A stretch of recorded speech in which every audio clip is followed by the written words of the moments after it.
Michel Alliot-Marie doit démissionner dans les heures qui viennent, contrainte et forcée. La ministre des Affaires étrangères a été sectionnée à la scie lors d'une altercation avec François Fillon à la Lanterne, à Versailles, pour déterminer les contours du nouveau gouvernement.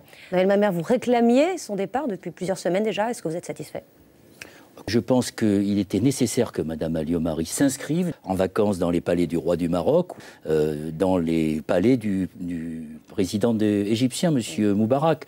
Et elle aurait dû partir depuis longtemps dans tous les pays dans lesquels il n'y a pas de démocratie pour contribuer à dévaloriser l'image de la politique étrangère de notre pays, sa diplomatie. Alors, on va avoir l'occasion d'en reparler un peu plus tard dans cette émission. Guillaume, Michel Alliot-Marie aura passé 3 mois seulement au Quai d'Orsay, mais 3 mois d'enfer.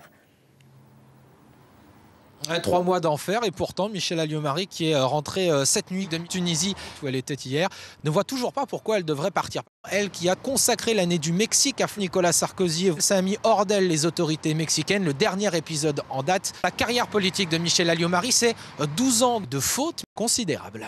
Alors il y a un an, c'était le bonheur. Vous aviez fait 16,5% aux européennes, 12,5% aux régionales. Ce n'est pas suspect.